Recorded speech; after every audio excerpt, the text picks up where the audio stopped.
Claro. Com frequência os pregadores o chamam do livro das revelações de São João, mas esse não é o título, mas sim o livro das revelações de Jesus Cristo. Também chamado pelos eruditos de Apocalipse, ou também revelação, que significa o desdobramento, a retirada do véu. Penso que o livro de Apocalipse é um livro de mistério, de majestade e um livro de tormento. Porque me mostra o estágio final dos ímpios, que para todo sempre serão apartados de Deus. E se há 1 milhão de caminhos que levam ao inferno, não existe um sequer que saia de lá. E se é cantado continuamente no céu, digno é o Cordeiro, no inferno, a única canção que é cantada é: passou a cega, findou o verão e nós não estamos salvos. E eu sugiro a vocês esses dias terríveis de tamanho caos universal na moral da política e da economia. Se possível, todos os dias dessa semana, que vocês possam ler os capítulos 17, 18 e 19 do livro de Apocalipse. Sabe que esse livro possui uma marca que nenhum outro livro possui na Bíblia Sagrada. Porque no capítulo 1, versículo 3 diz: bem-aventurado aquele que lê e os que ouvem. Porque existem muitas pessoas que leem, mas não ouvem. Bem-aventurado aquele que lê e os que ouvem. E os que ouvem as palavras dessa profecia e guardam as coisas que nela estão escritas, porque o tempo está próximo. Vamos para o capítulo 20, Apocalipse, a partir do versículo 11.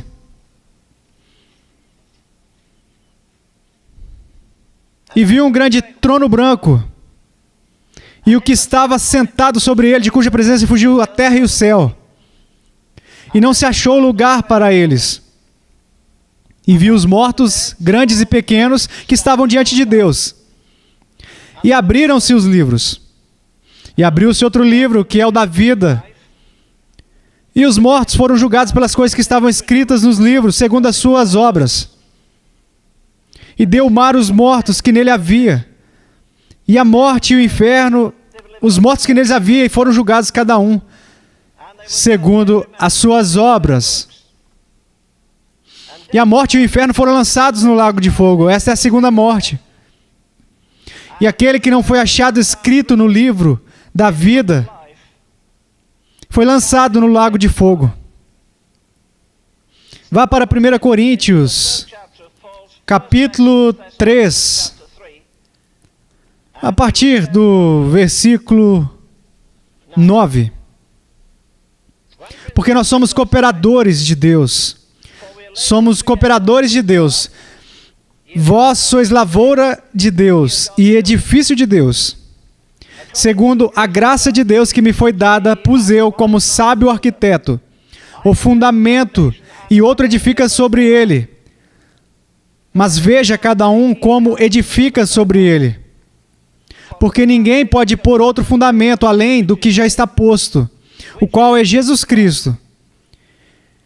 E agora, se alguém sobre este fundamento formar um edifício de ouro, prata, pedras preciosas, madeira, feno, palha, a obra de cada um se manifestará na verdade e o dia a declarará, porque pelo fogo será descoberta.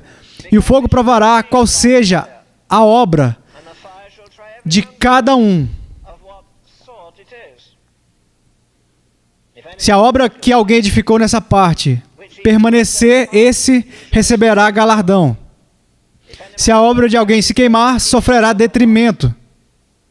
Mas o tal será salvo, todavia, como pelo fogo. Agora, abrem Apocalipse, capítulo 20.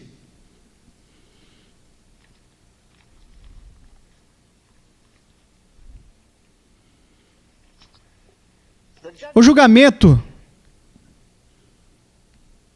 dos pecadores.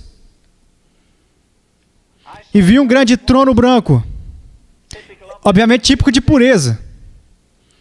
E o que estava sentado sobre ele. Quando lemos essas coisas, é como se passassem nas nossas mentes, mas ouça essa coisa terrível, de cuja presença fugiu a terra e o céu, e não se achou lugar para eles. e vi os mortos, grandes e pequenos, que estavam diante de Deus e abriram seus livros. Vários títulos foram dados a esse terrível evento. John Wesley o chamou de o grande veredito. Billy Sunday, de sua forma maravilhosa, o chamou de feriado de pagamento. Um pregador do interior, uma vez, o chamou de a última rodada.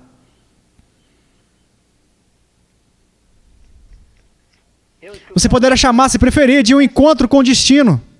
Ou, ainda melhor, terrivelmente melhor, você pode chamá-lo de um dia destinado. Ou, se você preferir, terrivelmente melhor, pode chamá-lo de meu dia na corte. O livro de Apocalipse começa nos dizendo que essas coisas em breve virão. E isso foi há 2000 anos atrás. Numa das mais brilhantes biografias de um dos maiores pregadores que existiu na América ou na Inglaterra, a biografia diz que este homem, bem, ele tinha hábitos diferentes. Um deles era carregar no bolso direito do seu casaco um punhado de pedras preciosas, diamantes, ametistas, safiras, rubis, esmeralda e outras. Outro hábito diferente que ele tinha era caminhar em um parque com pessoas passando. Ele colocava a mão no seu bolso e pegava uma daquelas pedras preciosas. E então, ele levantava em direção à luz do sol e baixava, erguia, buscando diferentes formas de sombra. E as pessoas passavam, especialmente as crianças, faziam um gesto indicando que ele era louco, sabe? Eu não me importo quando as pessoas fazem esse tipo de gesto, pois estão apontando para suas próprias cabeças. Então, tá tudo ok. Se apontarem para mim, daí é outra coisa. Mas as crianças faziam esse gesto, indicando que algo estava errado. E há um velho ditado: pregadores normalmente não criticam pecadores, eles criticam pregadores. Pecadores criticam pregadores, como um velho ditado. E alguns pregadores estavam sentados em uma mesa comendo na Inglaterra e começaram a discutir sobre esse pregador famoso. E um deles disse que ouviu numa outra noite: ele foi maravilhoso, ele nos levou à eternidade, ele tinha um vocabulário grandioso. Eu estava fora do corpo, estando no corpo. Daí meu filho disse que o viu no parque brincando, como uma criança brinca com bolinhas de gude. Ele estava brincando com pedras preciosas. Um escritor escreveu sobre a Bíblia ser uma urna dourada de gemas de verdades sobre Deus. Estão guardadas. É um desenho feito à mão de Cristo, a palavra viva. Existem 3/4 de 1 milhão de palavras na Bíblia. Eu sugiro que, como aquele homem selecionou sua pedra e elevou a luz do sol, que venhamos selecionar uma palavra desta urna dourada, e essa palavra é julgamento. Então elevemos a palavra à luz da eternidade. Então você pode dizer a Deus que não se preocupa com o que esse pregador diz, mas diga: Senhor, me dê uma nova iluminação nesse terrível fato chamado julgamento. Eu pensei repetidamente essa semana sobre aqueles sermões terríveis. Um dos maiores já pregados na América, pregado em meados de 1700 por Jonathan Edwards. Dizem que ele trouxe seu manuscrito e uma vela. E ele não tinha uma aparência muito boa. Ele tinha um nariz grande. E ele lia, mudava as páginas, sabe, numa rotina monótona. Ele leu aquele sermão: pecadores nas mãos de um Deus irado. Então as pessoas caíam de seus assentos e se seguravam nos pilares que sustentavam a galeria. E ele não disse: amigos, por favor, me perdoem, não era minha intenção embaraçar vocês assim, está ocorrendo um fenômeno psicológico aqui. Então por que eles caíam? Pois ele os furava com a palavra de Deus. E as pessoas gritavam em desespero. Teve uma razão para isso, porque antes ele orou várias e várias vezes: ó Deus, grave a eternidade em meus olhos. Eu não conheço mais ninguém que orou isso, talvez até tenha dito isso. Mas sabe de uma coisa? Se Deus cravara a eternidade ou mesmo o julgamento nos nossos olhos, ou se você preferir, nas tábuas da carne do nosso coração, eu estou convencido de que seríamos uma raça de pessoas muito diferente. Povo de Deus no mundo de hoje em dia. Nós vivemos muito no tempo, somos muito terrenos. Nós enxergamos como os homens comuns enxergam, nós pensamos como os outros homens pensam. Nós investimos o nosso tempo como o mundo investe, investimos o nosso dinheiro. Nós deveríamos ser uma raça diferente de pessoas. Deve ter sido muito terrível viver nos dias de sua carne, levantarem uma manhã e dizer, bem, eu não vou trabalhar, eu não sei quem é esse homem, mas é o seguinte, eu estou tão mofado e seco, estive na sinagoga e no templo, e aqueles velhacos murmuraram e citaram sobre alguém vindo, mas não acreditaram que ele vinha. Sabe, Enoque disse em Judas que Jesus viria com 10 milhares de seus santos. Por que ele não veio dessa maneira na primeira vez? Por que ele não veio varrendo o céu na noite mais escura de Jerusalém? Por que ele não veio com 10 mil anjos? Por que ele não veio com o sol das trombetas? Por que ele não veio ao mundo assim? Ele não veio ao mundo dessa maneira. E quando ele veio, eles não creram que alguém vestido de carne e sangue, caminhando ao redor, tendo que comer e beber e fazer tudo o que eles faziam, era o Filho de Deus. Mas ele começou a tumultuar Jerusalém. E você poderia entrar na cidade e dizer, bem, tem negócios em Jericó, tem que cuidar de algumas coisas. Por que você está tão animado? É por causa desse homem, Jesus, esse camarada que perturba a sinagoga e é criticado pelos sacerdotes. E sabe, ele faz milagres maravilhosos. Ele faz os surdos ouvirem. E ele expulsa os demônios das pessoas e cura a lepra. E sabe o que ele fez ontem? Ele ressuscitou um homem dos mortos. Isso deve ter animado eles. Jesus indo a uma tumba e dizendo, tirai a pedra. Ele não tirou. Ele deu o vinho, não os punhos. Mas ele disse, enchei de água essas talhas. Tem coisas que somos nós que devemos fazer. Você coloca água nas talhas, eu torno a água em vinho. Você tira a pedra. Então ele clamou com grande voz, Lázaro! Quão extasiado eu teria ficado, eu não sei se... Eu teria caído de costas. Ele clamou com grande voz, Lázaro! Como Campbell Morgan disse, ele disse, Lázaro, sai para fora. Se ele tivesse dito apenas, sai para fora, todo o cemitério teria saído, e ainda não era a hora deles. Então ele só diz, Lázaro, sai para fora. Ele saiu e estava vivo. O menino estava encurvado, amordaçado, com vestes fúnebres. Suas mãos estavam amarradas. Então pergunte para os cerca de 95% dos crentes de hoje em dia se estão vivos, mas eles estão curvados, amordaçados. E ainda possuem roupas fúnebres. E Jesus disse, desligai, deixai-o ir. Nós estamos vinculados à superstição, estamos vinculados à teologia de nossos avós ou parentes. Mas a igreja está amordaçada, curvada, precisando de liberdade dessa vida horrível. E o único que pode trazer essa liberdade é o próprio Jesus Cristo. Até mesmo os discípulos, pessoal, o que vocês pensam do mestre agora?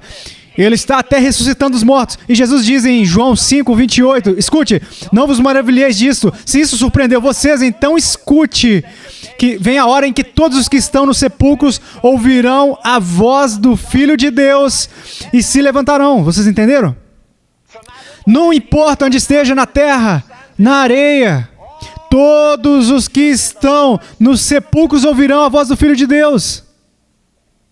Ouça, Jesus disse, eu sou a ressurreição e a vida, e eu creio que ele ressuscitou dentre os mortos, não por causa daquela longa lista em 1 Coríntios 15, mas pela maneira que termina o livro do Apocalipse, ele diz, e o que vivo e fui morto, mas esse aqui estou vivo para todo sempre, e tenho as chaves da morte e do inferno. Você não acredita naquele velho solteiro lá de Roma? Você não sabe quem é? Bem, é o Papa. Ele diz que possui as chaves. Só se for na cabeça dele, pois Jesus tem as chaves da morte e do inferno. E a voz do Filho de Deus não vai ser maravilhoso quando ele disser, levantem! Todos os que estão no mar e todos os que estão nos sepulcros. Eu cruzei o Atlântico, acho que por 18 vezes no navio King Mary, no navio King Elizabeth e no United States. E após jantar, quando as pessoas costumavam fumar, beber, dançar, etc., eu subia e descia o convés. E quase todas as vezes que eu cruzava, eu olhava para baixo, além da borda, eu via, ei, você aí embaixo, você vai se levantar um dia. Vocês, bucaneiros, que morreram nos Spanish Men, roubando tesouros, as pessoas que afogaram no Lusitânia e no Titanic. E as pessoas que afogaram em todos os grandes navios durante a guerra, a voz do Filho de Deus, elas vão se levantar. Milhões de pessoas, bilhões, trilhões delas. E todas estarão diante do trono de julgamento de Cristo.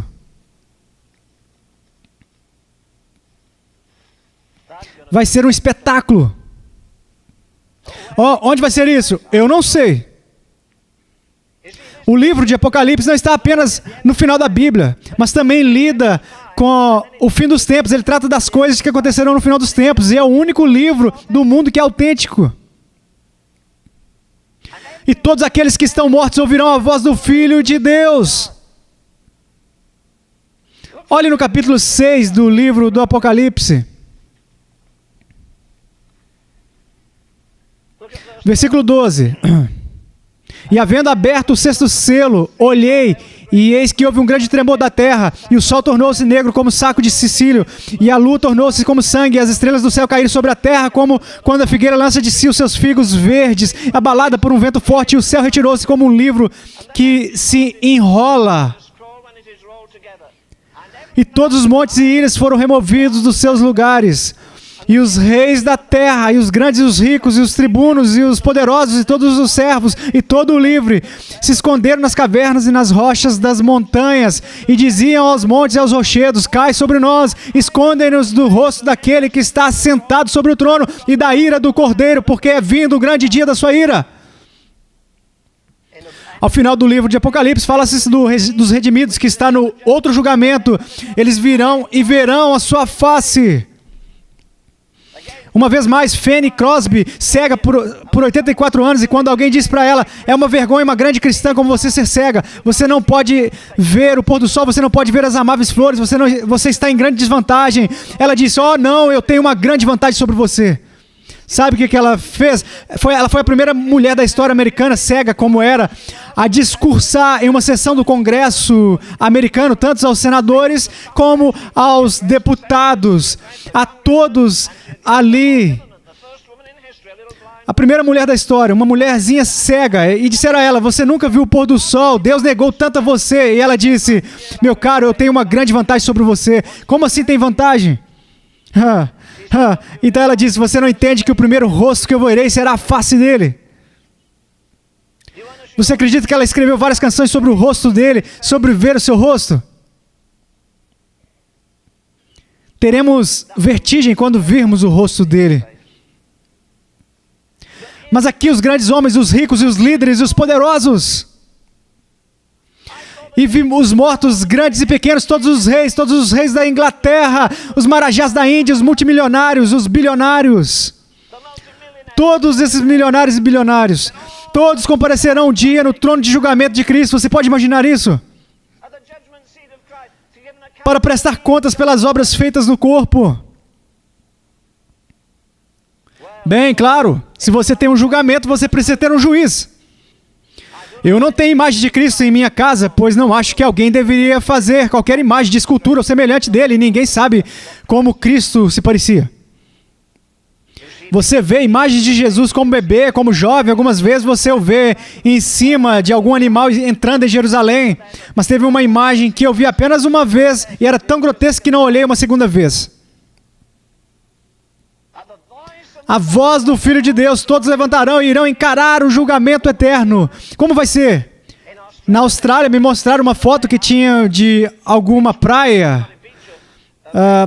uma imagem pintada de Cristo dentro da Austrália. Ele tinha amáveis cabelos loiros, olhos azuis claros, barba lisa. Bem, não acho que aquela era uma imagem de Jesus.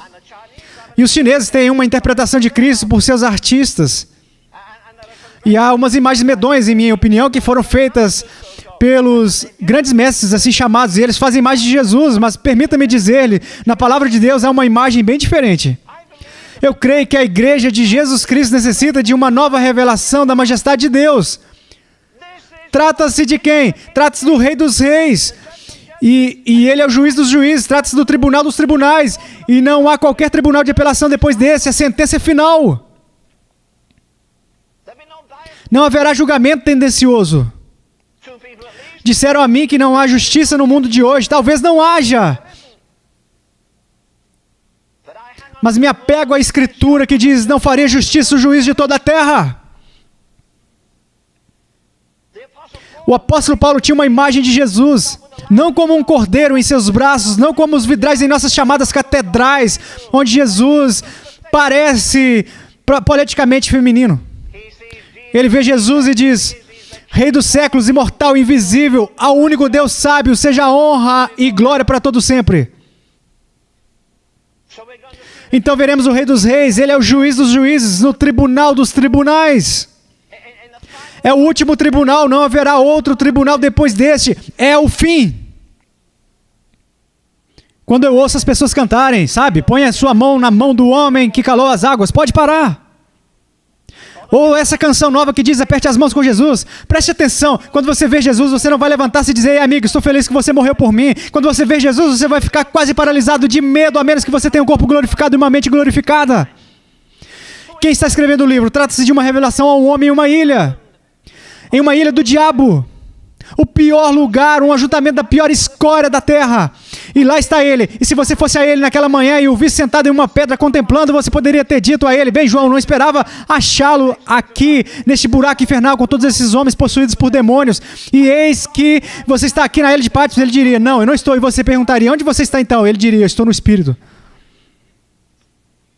Ele estava no Espírito quando essa enorme revelação foi dada a ele. A imagem de Jesus aqui não é a imagem daquele indivíduo patético, empurrado a vocês, goela abaixo por qualquer um que o quis empurrá-lo. Eu penso que algumas vezes achamos que vamos marchar e dizer, bem, Jesus, você sabe quantos anos servi a você, quantas almas eu ganhei por ti, e quantos sermões eu preguei por você? Oh, não. Bem, como vai ser no paraíso? Eu te digo uma coisa, o livro diz como vai ser. Diz que sua cabeça e cabelos eram brancos, como a lã branca, olhos como chama de fogo, e os seus pés semelhantes a latão reluzente, e da sua boca sairá uma aguda espada de 2 fios. E eis aqui João, que costumava inclinar-se sobre o peito de Jesus e ouvir aquela batida de coração divino. O homem que, creio eu, sabia mais sobre Jesus do que qualquer outro, e quando ele viu Jesus lá no seu trono e majestade, com sua face mais brilhante que o sol, com seus pés como latão reluzente, seus olhos como chama de fogo, como sua boca majestosa e a sua voz como o som de muitas águas. João, o homem que andou e falou com ele por 3 anos, diz, e eu, quando vi, caí a seus pés como morto. O que você pensa que você e eu iremos fazer? Nós veremos o juiz em toda a sua terrível majestade, em toda a sua glória. E aqui temos a cena de todos os mortos não santificados, pequenos e grandes, diante de Deus. E quando enxergarem ele em sua terrível majestade, não, eles não o adorarão, eles estarão aterrorizados. Trata-se da grande exposição. Uma pessoa me ligou na noite passada e disse, não se esqueça de ouvir o programa 60 Minutos na próxima noite, porque eis que o Shah será entrevistado pelo programa 60 Minutos. Ele disse, eu lhe direi tudo que Henry Kissinger me disse. E o Henry Kissinger apenas diz para a ABC, ou seja lá, qual foi o organizador dos 60 Minutos? Se você colocar isso no ar, eu te processarei por não sei quantos milhões de dólares. Mas ele disse, ao invés disso, permita-me ir até o programa 60 Minutos e você pode me entrevistar. Então eles disseram que tudo bem, mas essa semana ele correu, disse que não viria. E eu entendo que essa noite eles nos dirão o que o Shah disse e os acordos que fez. Oh, sim, o Sr. Kennedy escapou do seja lá o que aconteceu em Chappaquiddick. A pequena garota que se afogou ou foi assassinada ou estava grávida e a apagou. Mas o Sr. Kennedy esqueceu de uma coisa, que ele seria exposto no trono do julgamento de Cristo. Eles não conseguiram achar aqueles 18 minutos na gravação do Sr. Nixon. Bem, mas eu digo a eles que existe uma gravação perfeita deles. E será exposto diante de milhões. Você pode dizer, eu não conseguirei ficar lá de pé diante, ou em qualquer outro lugar. Fico tão nervoso se tiver pessoas olhando para mim. Vou lhe dizer uma coisa, haverá milhares, milhões ou trilhões de pessoas quando você estiver diante do trono do julgamento, sem sua esposa para te apoiar, seu marido, seu pregador, seu amigo. E Paulo escreve no capítulo 14 de Romanos, dizendo todos. Então ele escreve até aos crentes do trono de julgamento. Todos havemos, não há exceção, todos havemos de comparecer diante do trono de Cristo. Você não pode enviar o seu advogado, você não pode enviar seu representante, você não pode enviar um pregador que diz, eu entendo essa pessoa que sempre cai e levanta, entra e sai do caminho. Eu vou te explicar sobre ele. E o Senhor disse que você não fará nada. Você não consegue ver aqueles milhões de mortos não santificados? Todos os criminosos que já viveram, todas as prostitutas que se aventuraram. Você consegue imaginar todos eles, aqueles homens que ganharam milhões com pornografia? Você consegue imaginar todos os cafetões que poluíram aquelas pequenas garotas na rua Oeste 42 de New York? Você consegue imaginar quando Deus tomar posse da história e derramá-la? Cada homem que andou nas ruas da antiga Babilônia com toda a sua luxúria. Ou Corinto, que era uma fossa colossal de impurezas e incesto. Tudo o que aconteceu em Las Vegas noite passada será colocado nas telas da eternidade. Todo juiz que se senta no Supremo Tribunal será julgado um dia por um juiz infalível. Quanto isso levará? Eu não sei. E eu não me importo, pois não teremos para onde ir.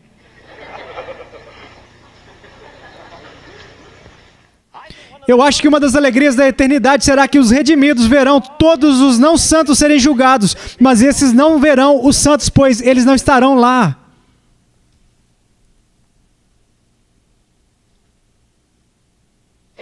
Ele diz, os livros se abrirão. Quais livros? Você diz, bem, senhor Ravenhill, eu não vou ter grandes problemas, porque, sabe, eu não tenho uma boa memória. Bem, eu lhe digo que naquele dia você terá. Eu não achei as estatísticas, resumindo, eu não tive tempo, mas em Montreal, há alguns anos atrás, foi colocado um tipo de dispositivo eletrônico na cabeça de um homem e começaram a recordar e recordar, e ele foi capaz de mencionar cada coisa. Desde os 7 anos de idade, estava tudo lá guardado no complexo subconsciente dele. E revelaram tudo, nada havia sido perdido. Tudo foi trazido à tona. Bem, se um doutor pode colocar essa coisa na mente de um homem e restaurar sua memória, o que você acha que o Filho de Deus fará? Oh, haverá revelações horríveis. Oh, haverá choro, pranto e ranger de dentes.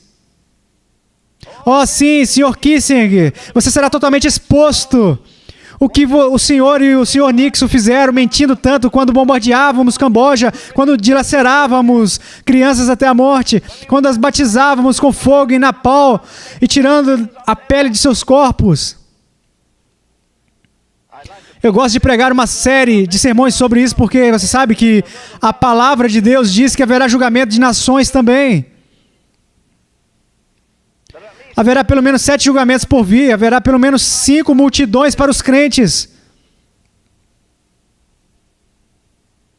Você diz, bem, eu não tenho tanta certeza sobre isso. Amigo, você talvez esteja com a memória fraca. Tudo o que você fizer, toda palavra ociosa que você disse, toda ação. Me permita dizer agora, caso eu me esqueça depois, eu me lembro de um dia que eu estava conversando com o Dr. Tozer, nós costumávamos conversar juntos frequentemente. Ele disse a mim um dia, sabe uma coisa ali, eu não estou tão preocupado com o que eu fiz, ou preocupado com o julgamento sobre minha vida cristã que eu tenho, eu sei. Mas ele diz, são as coisas que eu poderia ter feito que me preocupam. São as coisas que eu não fiz. Nós não seremos julgados apenas pelo que fizemos, mas seremos julgados pelo motivo pelo qual fizemos. Não pela ação, mas pelo motivo. O que motivou suas dádivas? Para que você tivesse uma placa com seu nome? Ou para que estar no topo da lista de doadores? Por quê? Por quê? Por quê? Qual é o motivo por trás disso? Voltando aos não santificados, eles comparecerão diante de Deus, pequenos e grandes. Algumas vezes eu olho em minha enciclopédia britânica e penso, toda aquela história vai passar diante de mim em sangue e carne, no trono de julgamento. Eu estou interessado em ver Júlio César e Tibério César. Eu vou ficar fascinado quando Pôncio Pilatos comparecer diante de Jesus. Eu acho que ele se sentirá menos confortável do que Jesus quando este estava diante de Pôncio Pilatos. Todos eles comparecerão lá. Todo o conteúdo de nossos arquivos e vidas irá passar adiante. Bem, você diz de novo, eu ainda me apego ao fato que minha memória não é boa. Sabe, diz que os livros serão abertos, eu não sei quais livros são.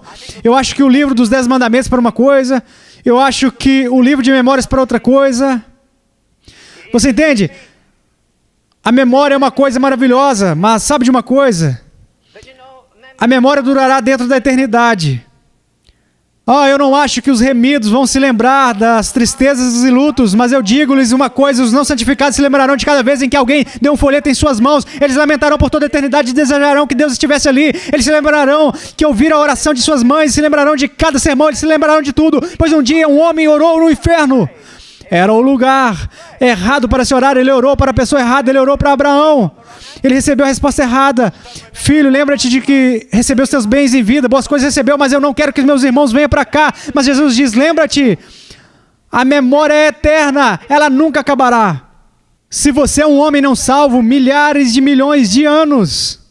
Você diz: bem, eu vim esta manhã porque minha esposa queria que eu viesse, mas eu não penso em voltar, eu não gosto desse tipo de coisa. Bem, amigo, me permita dizer a você amavelmente: vá para o inferno e viva com toda a escória da terra. Você gosta de beber? Vá com os beberrões. Você gosta de luxúria? Vá com as prostitutas. No inferno, se você possui desejo por mulher, você terá esse desejo, mas não haverá nada para satisfazer o seu desejo.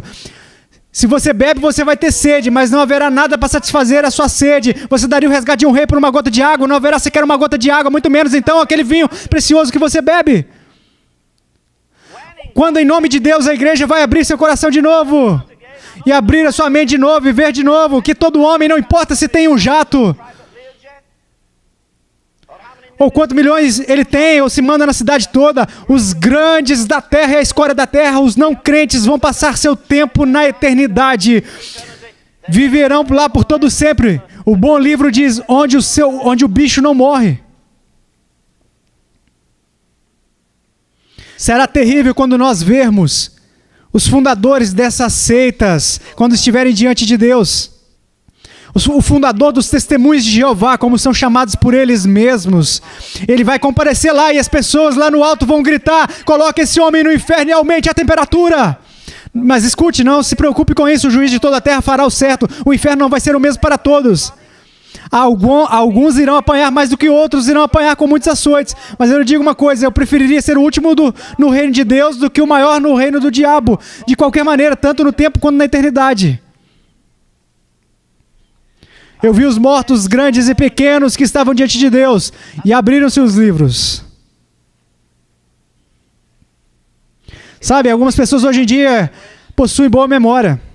Houve um prefeito de Atenas que podia citar o nome de cada pessoa que morava na cidade, sendo que havia 20 mil pessoas lá. Eu acho que foi Ciro, o rei da Pérsia, que sabia o nome de cada homem que estava no seu exército e nunca tinha de ser lembrado. Ele podia citar o nome de dezenas de milhares de pessoas sem cometer um erro. O famoso Walter Scott, o grande escritor, na noite antes de completar 5 anos de idade, então obviamente ele tinha apenas 4, na noite anterior, ele orava aos joelhos de sua tataravó. E sua tataravó disse a ele: agora, Walter, hoje à noite eu quero que você faça coisa por mim. Ao invés de apenas orar, recite um salmo. E ele não tinha 5 anos, ele citou o Salmo 119. Talvez era uma forma de evitar que ele fosse para a cama muito cedo. O Salmo 119 na mente de um garotinho com menos de 5 anos de idade. Desejaríamos poder apagar algumas coisas lá na eternidade, pelo menos os homens e mulheres perdidos desejariam. Nós lemos no capítulo 6 do livro de Apocalipse. E diziam aos montes e aos rochedos: caí sobre nós e escondei-nos do rosto daquele que está sentado sobre o trono e da ira do Cordeiro, porque é vindo o grande dia da sua ira, e quem poderá subsistir? E ele diz no capítulo 9, versículo 6, e naqueles dias os homens buscarão a morte e não acharão, e desejarão morrer e a morte fugirá deles. Eu creio que haverá o dia em que um homem colocará uma arma em sua cabeça para explodir seu cérebro e vai ficar intrigado quando ainda continuar vivo. Ele vai se jogar do topo do Empire State, do topo da colina, no vale, e ainda continuará vivo. Eles buscarão a morte, mas não a acharão. Eis um aspecto terrível para você. Homens buscando a morte e não achando-a. Lembre-se daquele segundo salmo que diz sobre os gentios: aquele que habita no céu se rirá, o Senhor zombará deles. Você consegue imaginar o homem lidando com cada pecado já cometido, pecados da carne, pecados do espírito, pecados contra Deus, pecados contra homens, perseguindo como cães do inferno latindo atrás dele. Ele diz, se ao menos eu pudesse morrer e sair disso, e ele tenta morrer, mas não morre. E as escrituras dizem, aquele que habita o santo Deus, então, deixou de ser um Deus de misericórdia. E no capítulo 4 do livro de Apocalipse, você tem um Cristo no trono, você tem um arco-íris acima do trono, que é um sinal de aliança, de misericórdia. Você tem 24 anciões, mas aqui não tem ninguém dividindo a justiça com Jesus. Ele se assenta supremo no trono. Não há 24 anciões, não há um oceano de vidro, não há um arco-íris de misericórdia. A misericórdia acabou para sempre. Eu não me importo quão bagunçada e corrupta está a sua vida nesta manhã. Um soldado disse a mim um dia, você realmente crê que Deus pode perdoar todos os pecados que já cometi? Eu disse, claro que sim. Isto é, se você se arrepender verdadeiramente dos seus pecados e você implorar pelo sangue de Cristo e pedir misericórdia. Mas ele diz, sabe o que me assusta? Eu estive no exército por tantos anos em outros países, estou horrorizado em te contar isso. Mas provavelmente eu tenho 30 filhos ao redor do mundo. Eu pratiquei sexo com tantas mulheres que talvez eu seja o pai de 30 crianças ao redor do mundo. E Deus pode perdoar toda a podridão e corrupção da minha vida? Sim, Ele pode. Por quê? Porque esta manhã Jesus está em um trono de misericórdia. Você ainda encontra a sua graça e sua ajuda. Contudo, quando vermos aqui, Ele não estará em um trono de misericórdia, Ele estará em um trono de justiça. Aquele Cristo tenro que andou fazendo bondades, beijando bebês, abençoando as pessoas agora. Não há nada mais belo que um pequeno cordeiro. Não há nada mais terrível que a ira do cordeiro. Em um dia de misericórdia de Deus, ela será retirada. Então será a ira do cordeiro. Você consegue imaginar todas as tribos e nações? Você consegue pensar no faraó diante de Jesus Cristo dando conta do massacre? Você consegue pensar em Herodes o Grande dando contas do massacre? Você consegue pensar em Hitler dando conta do massacre dos 6 milhões de judeus? Nesta manhã eu sei que você já teve suas tribulações, o bacon queimou ou aconteceu alguma outra tragédia. Mas você já imaginou nesta manhã que alguém, pelo bem de Cristo, vai perder a cabeça no Camboja, Vietnã ou Rússia? Você acha que Stalin alguma vez imaginou que todo o sangue que ele derramou, ele teria que responder por cada gota preciosa de sangue que ele derramou? O Salmo de Davi diz, põe as minhas lágrimas no teu odre. Eu creio que ninguém jamais derramou uma lágrima, seja por compaixão pelas almas ou por quebrantamento, a que tenha caído ao chão, pois foram guardadas por Deus e Deus vai contá-las um dia. E as pessoas podem chorar, talvez os judeus possam chorar por causa de Hitler. Deus, açoite ele, açoite Hitler, aumente a fornalha do inferno. Contudo, escute, Deus não precisa de lembretes. Não faria justiça o juiz de toda a terra? Se um homem pede para ser lançado longe de Deus com seu próprio pecado e tormento para todo sempre, se seu modo de viver é o mesmo que antes, rasgado com luxúria, se sua mente está torturada por sua maldade, bem, o que você pensa que seria se você matasse 6 milhões de pessoas assim? Deus trará toda a obra ao julgamento com todos os segredos. Eu creio que uma das maiores tragédias dos nossos dias é que quando o senhor Nixon estava em seu escritório, o David Wilkerson me disse um dia, enquanto conversávamos, ele disse, Lynn, você sabia que 18 pregadores diferentes foram até Nixon e nenhum deles conseguiu tratar com ele? Watergate não foi apenas uma tragédia política ou uma tragédia econômica, foi uma tragédia espiritual. Não existia um Elias para ir até lá. Não havia um como o profeta Natan, que foi até Davi. E é melhor tomarmos cuidado com esse negócio de Deus ama você e todos esses evangelismos de adesivo de para-choque de carro. Você lembra das pessoas da bondade, mas e da severidade de Deus? Você lembra as pessoas que chegará um dia em que a misericórdia será cortada, para sempre cortada? Você as lembra que há pessoas orando no inferno e que ninguém jamais as escuta? Os mortos, grandes e pequenos, comparecerão diante de Deus naquele dia terrível. O livro memorial será aberto, dos 10 mandamentos e outro livro que Deus tiver, serão abertos naquele dia terrível. E sem misericórdia, a misericórdia se acabou para sempre. As pessoas dirão, passou a cega, findou o verão e eu não estou salvo. Uma vez perguntaram àquele grande estudioso Daniel Webster, qual foi o seu maior pensamento? Você tem uma mente colossal. Qual foi o maior pensamento que já viajou pelos corredores da sua mente? E ele disse, eu pensei sobre muitas coisas, mas a mais incrível, a mais horrível, o mais petrificador pensamento que eu já tive, foi pensar na minha prestação de contas que farei um dia a Deus. Todos nós, sem exceção, haveremos de comparecer, mas vou para o próximo tópico. Lembre-se, haverá um julgamento de todas as nações, e assim por diante. Haverá o julgamento de anjos. Paulo diz em 1 Coríntios 6, não sabeis vós que havemos de julgar os anjos? Mas o que realmente quero dizer, já acabei a minha introdução, agora vamos começar de verdade. 1 Coríntios 3, 9. Trata-se agora do julgamento dos crentes. Porque nós somos cooperadores de Deus, vós sois lavouras de Deus, edifício de Deus, segundo a graça de Deus que me foi dada, pus eu como sábio arquiteto o fundamento e outro edifica sobre ele. Mas veja cada um como edifica sobre ele. Porque ninguém pode pôr outro fundamento além do que já está posto, o qual é Jesus Cristo. E se alguém sobre este fundamento formar um edifício de ouro, prata, pedras preciosas, madeira, feno, palha, a obra de cada um se manifestará. Na verdade, o dia declarará, porque pelo fogo será descoberta, e o fogo provará qual seja a obra de cada um. Perceba o que ele diz com muito cuidado aqui, qual seja e não qual tamanho.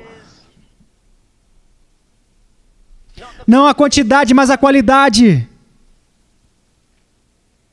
Se a obra que alguém edificou nessa parte permanecer, esse receberá galardão.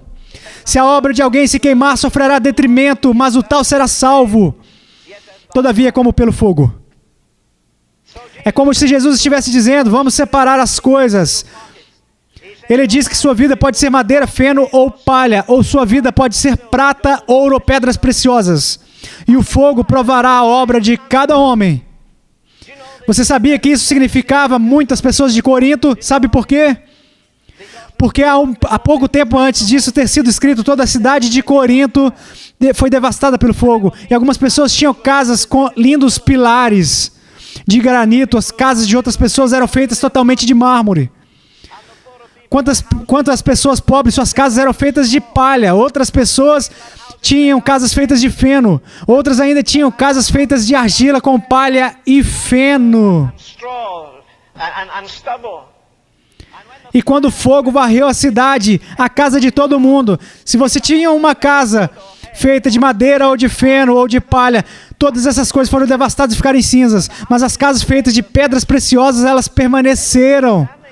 Contudo, passou fogo por elas. E Paulo está escrevendo aqui e diz que quando você for ao trono de julgamento de Cristo, mesmo sendo um crente, com todas as suas obras, sejam elas madeira ou pena, ou palha, ou prata, ou ouro, ou pedras preciosas. Agora vamos pensar de maneira prática. Nós damos a um homem aqui $10.000 e ele investe em madeira. Ao próximo homem damos $10.000 e ele investe em feno. Ao próximo homem damos $10.000 e ele investe em palha. Ao próximo homem, damos $10.000 e ele investe em ouro. E ele não vai conseguir muito, custando $2.500 a onça. Não é mesmo? E o próximo homem investe em prata, que também não conseguirá muito, custando $64 a onça. E o outro homem investe em pedras preciosas. Agora, pois bem, trata-se aqui da obra de sua vida. A obra de sua vida é madeira. Feno, palha e o fogo. Se lembre, nosso Deus é fogo consumidor. Claro que Deus é amor. Mas Deus também é fogo consumidor. E toda a nossa vida, no momento em que você começou a testemunhar de Cristo, todo o seu serviço, todo o seu labor por Ele vai ser mostrado. Entenda. Agora escute. Nada da sujeira, da pária, do inferno estará lá. Não será maravilhoso entrar lá quando você ver todos os redimidos de todas as eras, quando você olhar lá e dizer, olha ali está fulano, mas eu não pensava que ele tinha essa aparência, tá tudo bem, mas ele estará lá. E todos os santos de toda a história vão estar lá. Um escritor de canções diz: a partir dos limites da largura da terra, da costa oceânica mais distante, através dos portões de pérola reluzente, na multidão inumerável, cantando para o Pai, Filho e Espírito Santo, aleluia. Sabe, existia uma velha canção e talvez nem 10 pessoas aqui poderiam recitá-la ou me dizer o primeiro verso, mas todos conhecem o refrão: ó, quando os santos marcham. Eles dançavam isso naquela rua Birmingham, aquele buraco do inferno, com todas aquelas prostitutas. Eles dançavam essa música toda noite. Ó, quando os santos marcham, eles requebram esse sentimento. Ouça, isso se refere aos redimidos, não para aquele monte de escória da terra. Trata-se dos redimidos. Ó, quando os santos marcham, você consegue imaginá-los marchando? A partir dos limites de largura da terra, da costa oceânica mais distante, através dos portões de pérola reluzentes, na multidão inumerável, cantando para o Pai, Filho e Espírito Santo, aleluia. Uma multidão do que ninguém pode numerar. Ao abrir as galerias, verei todos os santos de toda a história. Eu ficarei estupefato ao olhar a Isaías e Jeremias, e os profetas maiores e os profetas menores, e Mateus, Marcos, Lucas e João, e todos aqueles de Atos e o apóstolo Paulo, Antíquico e todos os demais personagens estranhos. Não será maravilhoso dizer: veja que eles são os homens que andaram com Jesus, veja que ele é Paulo com todo o seu intelecto colossal de Deus. Ele escreveu 14 epístolas, foi por toda a Ásia Menor. Ele não sentava-se em um jato e dizia: ó, quão grande tem sido o Senhor para mim. Não, Senhor.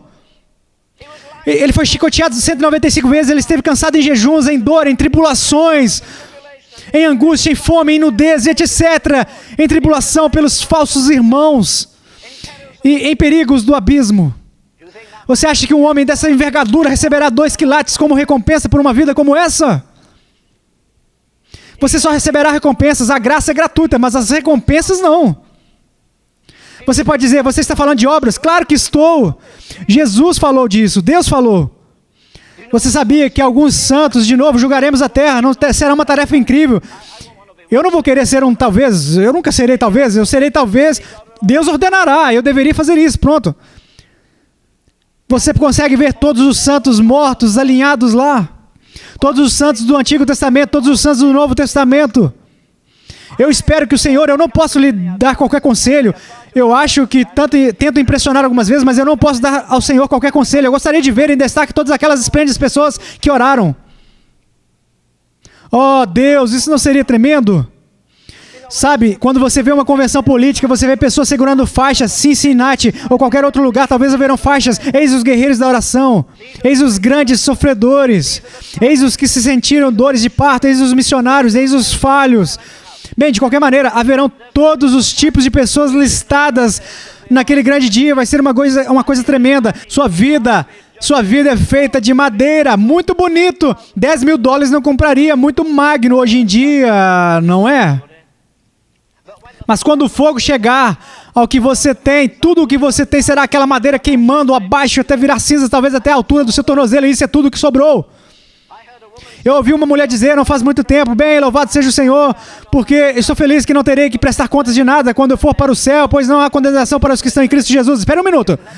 Você não pode isolar uma passagem bíblica por si mesma. Não há condenação por nossos antigos pecados. Você não está muito feliz nessa manhã? Alguma vez você parou para pensar no porquê Deus tivesse continuar dizendo a Israel: lembre-se quando vocês eram escravos no Egito, lembre-se do seu pecado, lembre-se de sua iniquidade. Ao se levantar nessa manhã, você agradeceu a Deus por ser puro? Hã? Você agradeceu a Ele aquela febre diabólica que você tinha por cheirar cocaína ou drogas ou outra coisa qualquer cujas algemas Ele quebrou? Você realmente está alegre por não ser mais uma prostituta? Agora você vai fazer parte da noiva do Cordeiro?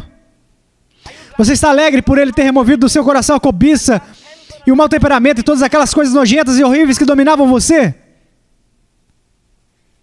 A vida de um homem, todo o seu ministério exposto. Você entende a diferença entre a madeira, o feno, a palha, a prata, o ouro e as pedras preciosas? Madeira, feno e palha estão acima da terra, chamam a atenção dos olhos. Prata, ouro e pedras preciosas estão abaixo da terra, ninguém as vê. Muitos ministérios conhecidos naquele dia que vão cair em cinzas, meus irmãos.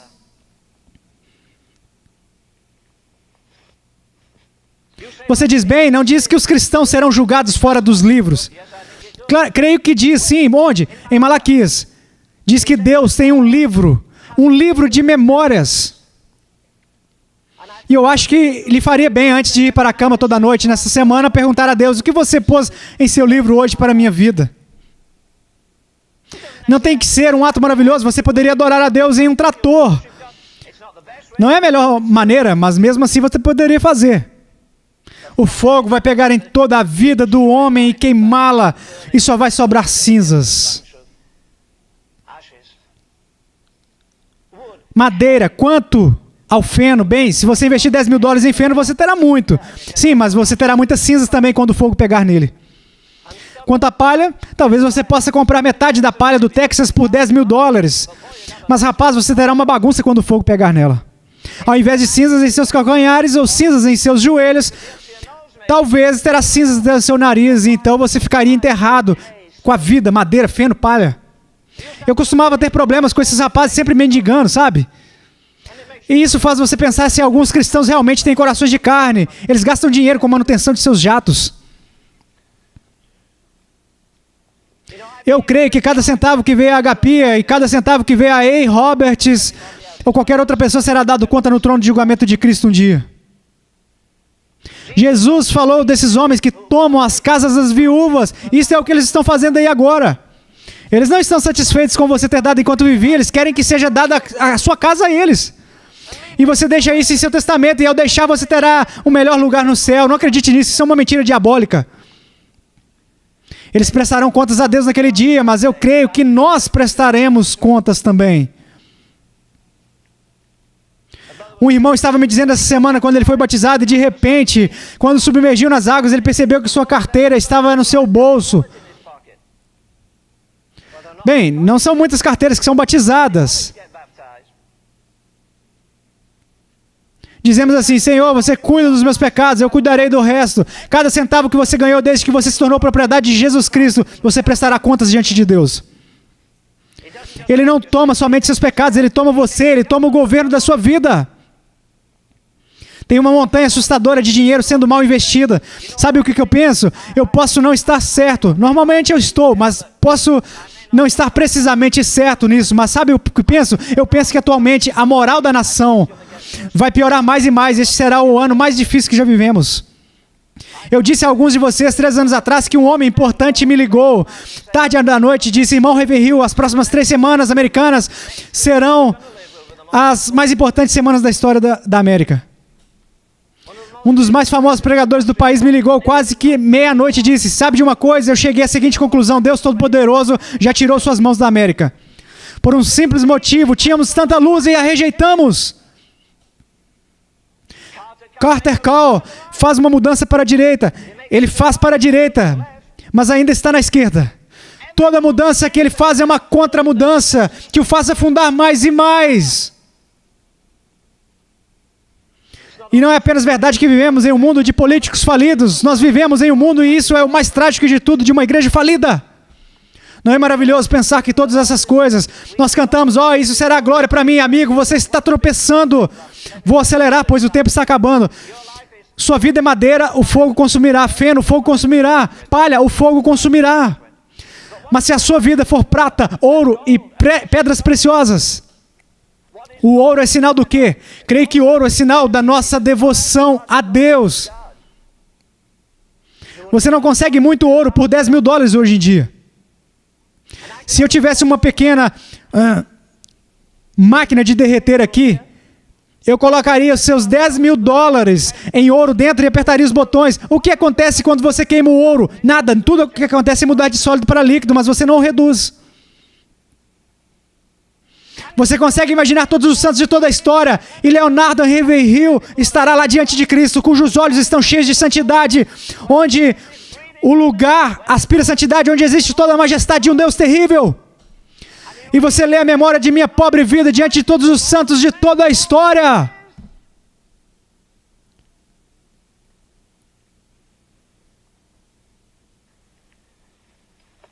E quando ele passar o fogo em minha vida devocional, sou eu só um bom apresentador? Com certeza gosto de pregar, pois Deus me chamou para pregar. E eu não me importo como prego, e nem me importo se você acredita em mim ou não. Eu não sou responsável por isso. Eu prego de todo o meu coração sobre tudo o que eu acredito, e eu morro por isso. Mas diga, eu estou apenas fazendo um espetáculo aqui? Como que é a minha vida secreta?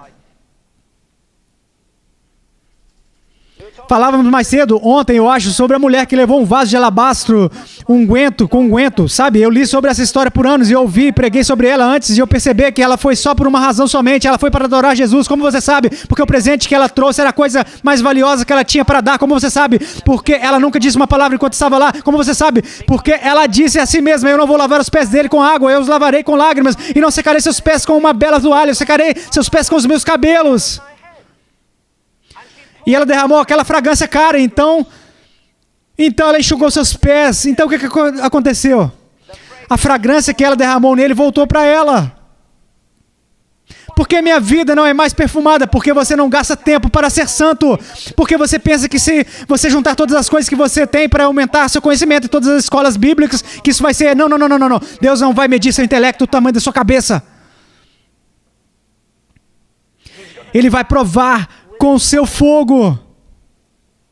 Minha vida devocional. Eu me lembro, mais uma vez, de uma declaração que o Dr. Tozer fez a mim uma vez. Ele disse, Len, sabe de uma coisa?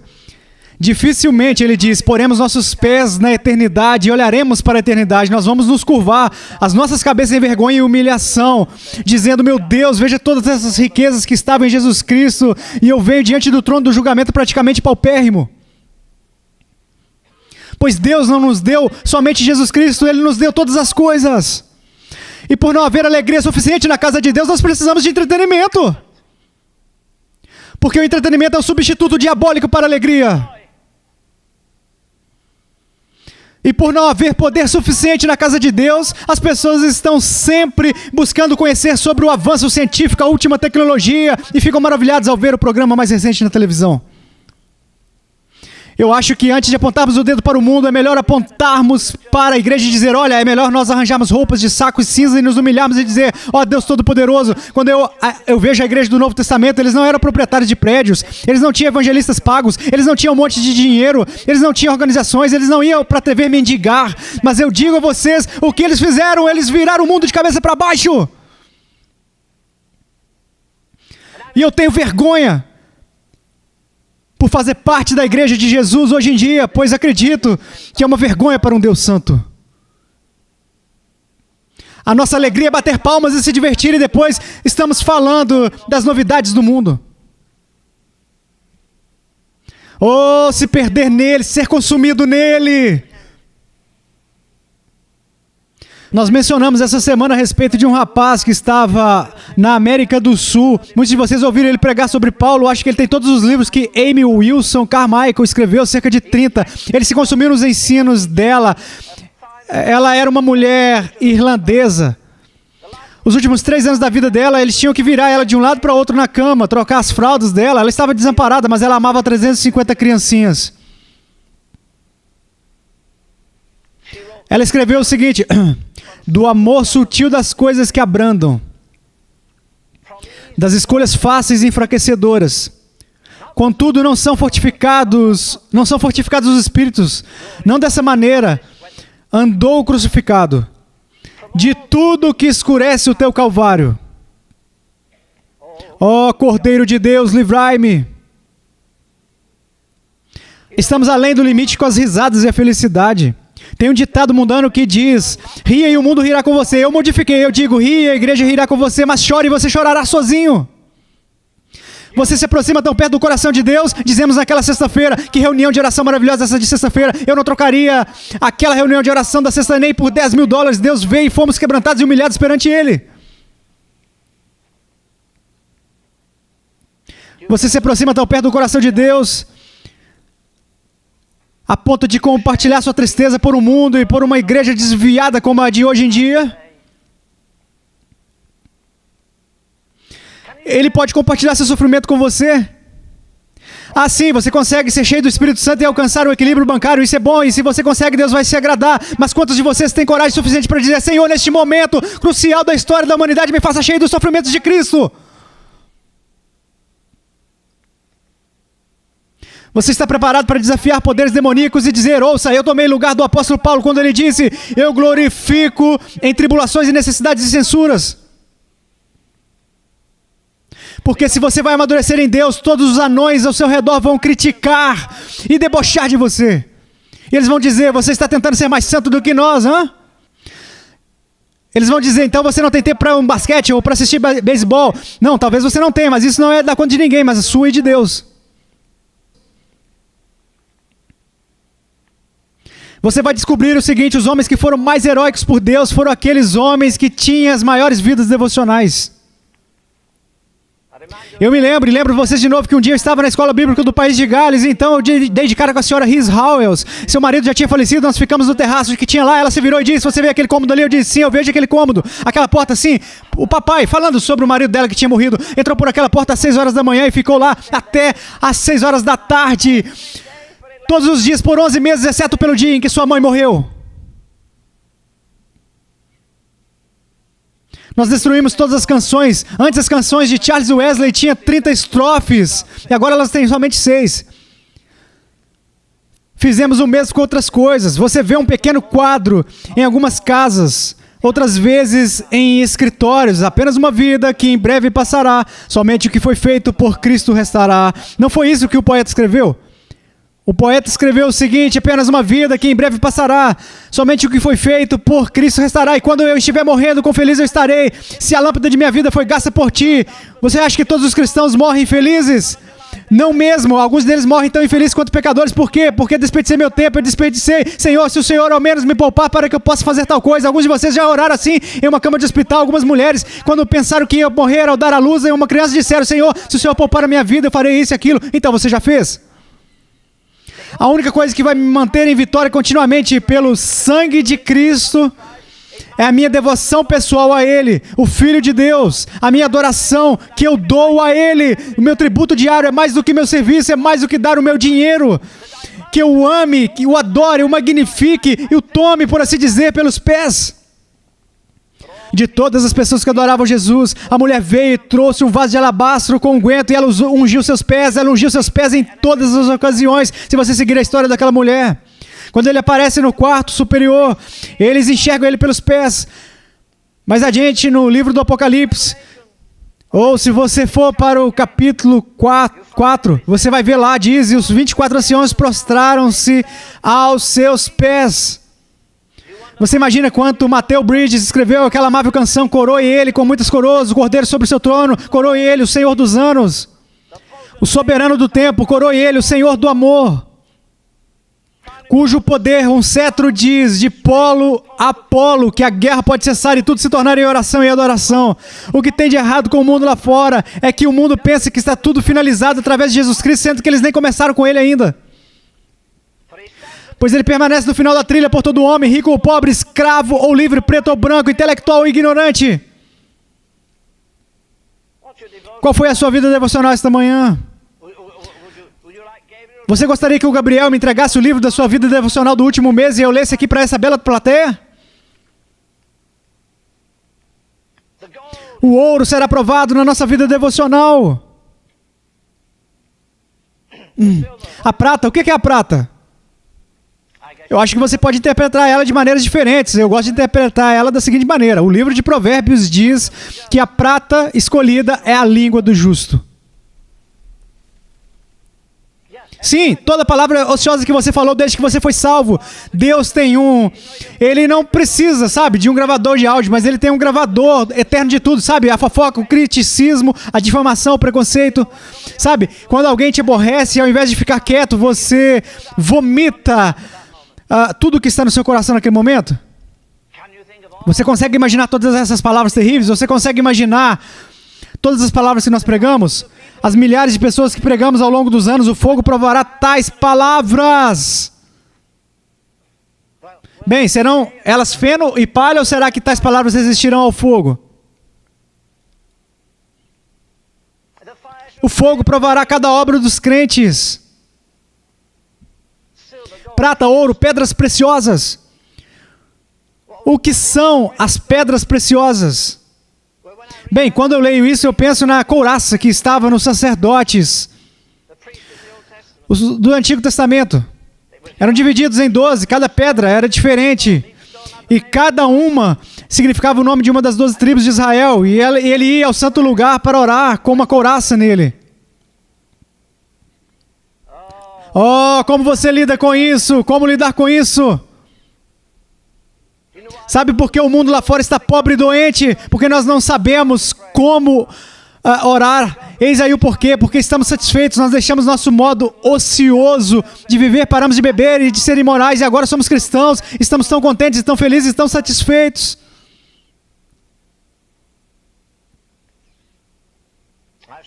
Eu disse muitas vezes, eu digo de novo nesta manhã, nenhum homem é maior do que sua vida de oração. Eu não me importo com suas organizações ou suas... Todos esses jovens possuem uma, como diz, mala direta. Isso não me preocupa. Permita-me viver como um homem por um tempo e compartilhar de sua vida de oração. E eu digo quão grande eu penso que ele é, ou quão majestoso em Deus ele é. Vamos supor que eu possa dizer ao Gabriel esta manhã: Gabriel, me passe esse livro. Vamos prever a eternidade. Aqui estamos milhões de pessoas, todos os guerreiros da oração. A América produziu grande parte deles. Quanto ao orador Payson de Portland, Edward Payson, havia estrias do seu lado onde ele costumava orar e orar e orar. E quando limparam o seu corpo para enterrá-lo, encontraram almofadas em seus joelhos, como nos camelos. Da mesma maneira encontrado na história que diz que Tiago possuía joelhos de camelos. É a tradição que diz isso. É um fato notório que Payson os tinha. E quando estavam limpando ele, alguém disse: que joelhos anormais com calos grandes. Sim, pois ele costumava orar ao lado da sua cama com vigor. E naquele chão duro se fizeram relevos assim, cerca de 15 a 17 centímetros de largura, onde ele costumava orar e interceder. Orador Payson de Portland. Muitos de vocês podem comprar um livro em alguma livraria se tiverem dinheiro, chamado O Homem que Orava, sobre John Hyde. Eu conheci uma pessoa que costumava orar e me disse que coisa maravilhosa era orar na Índia. Sabe, nós pensamos que temos uma mensagem que temos que semeá-la aqui, ali, correr para lá, depois pegar um avião ali e ir para colar. Não, não, não. Esse não é o grande mistério. É bom, Deus o ordenou. Mas o grande ministério, tenho certeza, é o ministério da intercessão.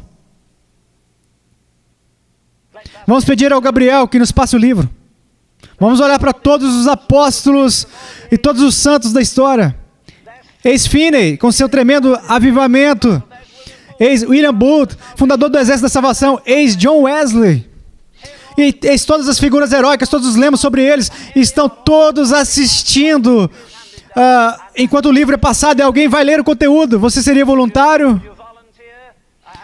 Você poderia dizer: eu ficaria feliz se você lesse minha história para essa multidão? Vamos supor que eu diga: ô Gabriel, me passe a história de 1724. Eu abro o livro ali. Naquele ano, vou abaixo na letra D, David Brenner, um jovem americano que morreu aos 28 anos. Tudo que ele possuía era uma pele de animal que ele usava com uma corda em volta do corpo. Ele cavalgou pelo rio Susquehanna, seguindo os índios. E ele tinha tuberculose. Daí ele diz: eu acordei essa manhã e os índios ainda cometiam adultério e ainda bebiam, batendo seus tontons e urrando como o próprio inferno. Então não tinha lugar para ele orar. Então ele disse: fui para a floresta e me ajoelhei na neve que estava até meu queixo. E fazia 30 minutos que o sol tinha nascido. Ele pesava cerca de 43 quilos. E não, ele não tinha um aquecedor ou coisas assim. Ele simplesmente estava lá naquela neve congelante. Meia hora após o sol nascer, ele diz: eu batalhei em oração por cerca de 12 horas. Ele disse com aquele inglês arcaico, ele disse, de forma que o sol se punha e eu só podia tocar a neve com as pontas dos meus dedos. A neve estava no seu queixo quando ele começou a orar. Então a intercessão daquele rapaz de 43 quilos, o suor do corpo dele, fez com que a neve derretesse. Deus tem pena de nós não conseguimos trazer as pessoas para a nossa igreja. E olha que nós temos almofadas de veludo nos assentos e bons pisos para que os nossos joelhinhos possam se dobrar e não se machuquem. E meu irmão, nós não conseguimos fazer com que as pessoas venham para cá para orar. O orador Payson de Portland, John Hyde, o grande intercessor David Brenner. Quando Deus abrir o livro de intercessões, quando Ele colocar o fogo na vida de oração deles, na vida devocional deles, eu te digo uma coisa, não haverá nada perdido. Não será madeira, feno nem palha. Eu descobri esse poema ontem. É chamado Seu Plano para Mim. Eu não tive tempo de memorizar ele. Quando eu comparecer diante do tribunal de julgamento de Cristo e Ele mostrar seu plano para mim, o plano da minha vida, como deveria ter sido, se tivesse sido do jeito dele, e eu ver como eu impedi Ele aqui, e eu desconfiei dele ali, e não abri a mão da minha vontade, será que haverá pesar nos olhos do meu Salvador? Pesar mesmo que Ele ainda me ame? Ele teria feito-me rico, mas lá estou eu pobre, despojado de tudo menos de sua graça. Enquanto a memória corre como uma caça, caminhos abaixo que não consigo retraçar. Senhor dos anos que ainda me restam, eu os dou em tuas mãos. Torna-me, quebra-me e molda-me ao modelo que o Senhor tinha planejado. Será um dia terrível. Quando eu estava na escola, eu sentava na frente, havia uma espécie de bancada, e depois da galeria de assento acima, e eu sentava nas primeiras galerias. E eu não me importava tanto com a escola, mas eu tinha muita inveja naqueles dias do capitão da escola. Ele sentava logo após o corredor, ele era o melhor jogador de futebol da escola, e era isso que eu queria ser. Ele era o melhor no cricket, e eu gostava de cricket. Ele era o melhor atleta que tínhamos, e eu gostava de correr. E ele era um artista muito bom. Ele tinha um cérebro e tanto. Se eu pudesse acumular minhas dores de estômago, eu as teria acumulado até o dia anterior aos exames finais. Mas a minha mãe era esperta, ela sabia que o que eu estava fazendo era acumular as minhas dores. Não sei como ela sabia, mas naquela manhã eu me levantei e disse: mãe, eu não me sinto muito bem, eu acho que é melhor eu ficar em casa hoje. Ao invés dela dizer tudo bem, ela dizia: você pode ficar em casa amanhã, mas hoje não. Mas hoje era o dia do julgamento. E sabe que assim que a prova era escrita no quadro negro, na lousa, assim que acabava de escrever, Renton, esse era seu nome, ele tomava o seu papel e respondia tudo. Rapaz, ele já tinha terminado 2 ou 3 perguntas antes mesmo que eu tivesse terminado de ler. Ele e um outro rapaz de lá, eles costumavam dizer: dia de exames. Ele sabia que seria o número 1 e o número 2, e todos os anos era assim, eles eram o primeiro e o segundo no quadro quando saiu o resultado. Esses garotos sempre estavam no topo, eles não tinham medo do julgamento. Eles estavam preparados para ele. E eu ainda acredito na majestade daquele tribunal eterno. Com o Rei dos Reis, o Senhor dos Senhores, o Juiz dos Juízes. Eu ainda creio que haverá um esplendor tão majestoso. Não há possibilidade de reversão. E sabe de uma coisa? Não há possibilidade de qualquer tipo de repetição, pois uma vez mais, este é o julgamento final. E para alguns Deus dirá: vem bendito. Para outros Ele dirá: apartai de mim. Eu não creio que lá haverá inveja.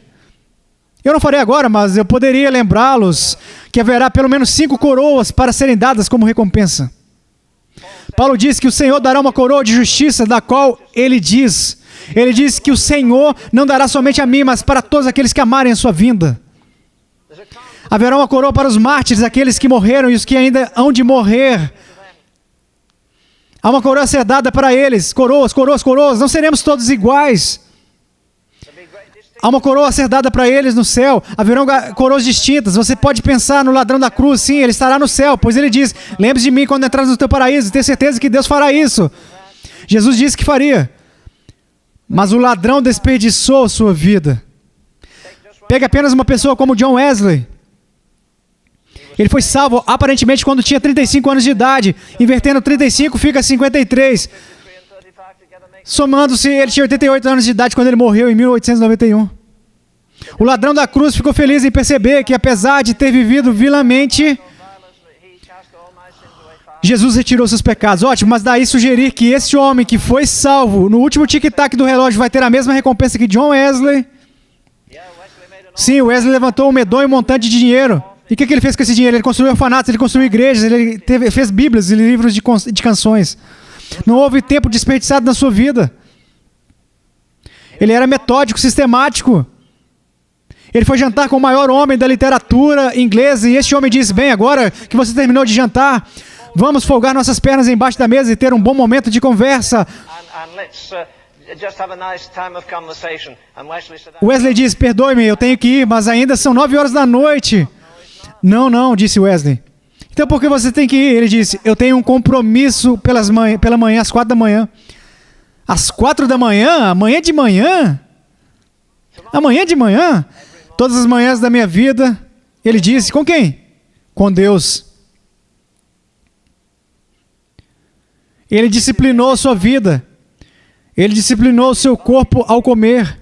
Ele disciplinou a sua mão dentro do seu bolso. Ele comparecerá ao trono de julgamento de Cristo. Um prospecto maravilhoso para qualquer um de nós. Pois o escritor da canção diz: a eterna glória brilha ao longe, para nutrir o meu fraco esforço. Então agora para assistir, para guerrear, então descansar para sempre.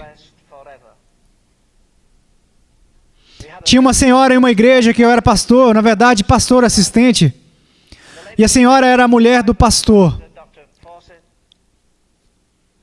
E ela não tinha uma voz espetacular, mas eles costumavam pedir para que ela cantasse. E ela costumava cantar a mesma velha canção todas as vezes. E o último verso daquela canção dizia o seguinte: Ele não quer que alguns se percam. Sou eu seu seguidor? Poderei viver à vontade, existindo uma alma que perece, perdida pela falta de ajuda que eu posso dar? Ele não quer que ninguém se perca. Mestre, perdoa e inspira-nos novamente. Expulse o nosso mundanismo. Nos ajude a viver sempre com valores eternos em vista. Como disse aquele grande homem que iniciou aquele avivamento: ó Deus, grave a eternidade em meus olhos. Sabe, se não conseguimos viver como uma raça de pessoas diferentes nessa terra, não temos o direito de viver aqui. Nós não deveríamos ser afetados por mudar as vestimentas, ou mudar os estilos, ou mudar as opiniões, ou se o mercado financeiro sobe ou desce, ou se as nuvens estão se amotinando para... Isso não faz diferença. Nós deveríamos viver cada dia como se tivéssemos acabado de sair de outro mundo e vindo para esse mundo, mas com o poder daquele mundo ainda sobre nós, viver, falar, mover e todo o nosso ser em Jesus Cristo. Será um dia terrível. Você já percebeu como vai ser quando estiver lá? Diante de todos os santos de toda a história, você e eu estaremos lá a sós, prontos para serem julgados pelas obras do corpo, por cada aspecto de nossas vidas, por nossa oração, por nossa doação, por nosso viver, por nosso falar. Não é tão simples ser um cristão, no final das contas, é algo majestoso. Eu me lembro de atravessar uma praça na cidade de Bath em 1940. Eu vi 2 jovens muito gentis. Bem, uma era uma jovem, a outra apenas uma garota, e elas estavam lindamente vestidas, elas marcharam por aquela praça e eu pensei, tem algo diferente nessas garotas. E depois, quando eu fui pelo outro lado, eu descobri que elas eram princesas naquela época, eram nossas atuais rainhas da Inglaterra, a Rainha Elizabeth e sua irmã Margaret. Eram da família real e havia uma dignidade nelas diferente de todos os outros que caminhavam. E a palavra de Deus diz como ele, então nós nesse mundo devemos viver com a consciência eterna no tempo, prontos para serem cortados a qualquer momento. Vamos supor que você seja cortado neste momento. Você gostaria que a história de vida, da sua vida, fosse lida perante milhões na eternidade? Você acha que você se contrairia quando você ouvisse como Deus usou David Brainerd ou John Wesley ou qualquer empregada doméstica que tinha uma vida de intercessão? Ou uma pequena mulher na Irlanda que tinha 2 lojas. De uma loja, ela tirava todo o sustento de uma família. E da outra loja, ela guardava todo o dinheiro para as missões. E ela enviava 4 de seus filhos para o campo missionário. E financiava todos eles. Meu caro, ela terá uma bela recompensa um dia, não terá? Pois ela fazia aquilo como se fosse a ele. E eu não me importo, não há fardo pesado demais, não há situação difícil demais para aquele que você ama. E se somos controlados pelo amor, e motivados pelo amor, energizados pelo amor, tudo correrá bem quando estiver lá diante dele. Diante dele. Pois se tem algo sobre o amor, é a obediência. E se voltarmos a ser um povo que é realmente batizado com a obediência, submissos à vontade total de Deus, não preocupados com a opinião humana, não pedindo por mais para gastar prodigamente em nós mesmos, mas dizendo: ó Deus, eu quero essa minha vida ajustada para que quando eu comparecer na tua terrível presença, como João diz, não sejamos envergonhados com a sua vinda.